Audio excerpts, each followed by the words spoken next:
Or on a real technical level, what's the most important skill for somebody who wants to learn how to make medicine? Obviously, there's so many different ways, and I have a program called Elixir Craft where I teach people different ways to prepare medicine. But if somebody's going to learn one technique to prepare medicine, what's that technique? I have no idea. I mean, the thing is, there's a lot of really good books out there. I mean, most people use the kind of the community herbalism approach where, I suppose there's one book. James Green has a book, the Herbal Medicine Maker's Handbook, and it's all big and large and huge and fancy and expanded. Now, I preferred the older version, which is much more straightforward, but it tells you how to make herbal tinctures and glycerites and decoctions and all of those things. Really, for most people and indigenous people, they would either make herbs as very strong teas or they would take them directly into their body. And I'm a real fan of whole herbs, as a matter of fact, dried and powdered, and then you just let your body, you take it and let your body pick out what it wants from it. Yeah, that's beautiful. What do you think of plant prohibitions and the idea of like bad plants? And should governments regulate habituating and psychoactive plants? I'm not a fan of any kind of regulation of plants, and beginning with tobacco and going to all of the others. I mean, it's funny. Huge numbers of herbalists now are hugely anti-tobacco, and I keep telling them, it's like really a bad idea to start getting like some plants are bad. This stuff kind of comes around and bites you in the ass after a while. And psychoactive plants exist for a reason. They're important in ecosystem function. All animals take psychoactive plants. All animals shift functioning from taking psychoactive plants, and they're crucially important in human habitation of Earth. Governments try to regulate plants because they're afraid of the wildness of the world. They don't, there's this thing, the reason why our mothers kept telling us not to put that in our mouth was because they knew if we did, we would start to change.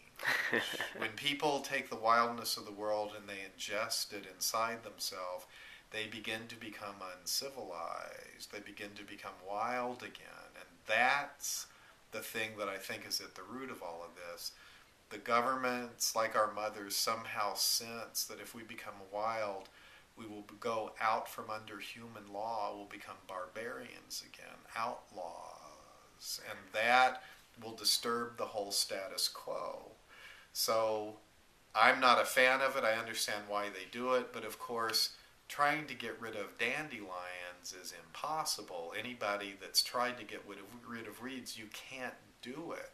So it's a losing battle. They're there for a reason, and all these generations come up one after the other, and they find in the wildness of the world this thing they eat that brings back to them some knowledge of the wild they must have to become themselves.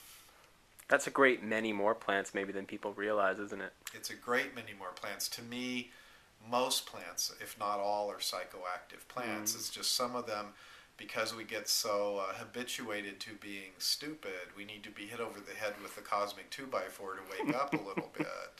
But after a while, as your sensibilities increase in sensitivity and you begin to take these plants, yarrow is a very psychoactive plant, but at a subtle level.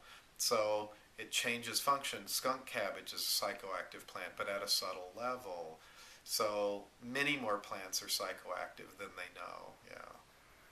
What's the role of the herbally initiated over the next decade? In other words, those of us who are learning this craft and those of us as part of this tradition, what do you see our role in society as over the next maybe 10 years? We carry the wildness inside of us. There's no way about that. The people I meet at herbal gatherings have done something completely unique. They've eaten the wild redeemer. Once upon a time, a plant saved their life, and once that happens, everything changes. You begin to carry this thing inside of you that then touches other people, and it keeps this certain kind of tradition alive. It's a counterweight in many ways to the technological culture that we have now, but we keep the old wisdom alive. And as that old culture begins to disintegrate more and more, we've reached the end of its potential. We've been consuming ecological capital rather than living off of ecological interest. And that system is beginning to disintegrate. Nothing's going to stop it. But what happens is, for some reason, thousands upon thousands of people all around the world are finding herbal medicines and they're wanting to train in them. I ask them why all the time. They say, I don't know. Something just called me to it. I felt like I should. What other kind of profession do you ever hear that from? Like, they spend thousands of dollars and years of training to train in a profession they can't legally practice, that their society doesn't recognize. Some deep part of us, of the human species, knows we're going to need this knowledge before too long. We carry a certain lineage, and as antibiotics begin to fail more and more, we will step into that place to minister to the human community like herbalists have always done. You have any final thoughts for the people listening? Oh, people should follow their feelings. You know, you start walking through the forest and a certain plant stands up for you. The indigenous peoples would say when a person needs a plant, it will stand up in the forest and start calling to them. All of us have those senses. We move and something catches our attention in a moment of notitia, as James Hillman called it, the attentive noticing of the soul. And we start to follow it, and that's like following this golden thread that leads deeper and deeper into the heart of the wildness of the world.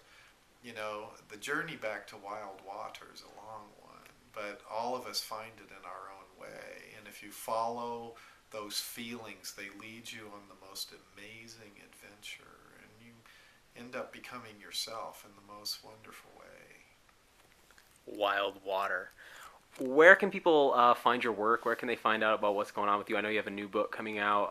How do people stay abreast of what's happening? I have a website, which is GaianStudies.org, GAIAN studies.org, and you can find my books on Amazon.com, and some bookstores even carry. This is Daniel Vitalis with Stephen Buhner, having a really great time in BC. Thanks for watching.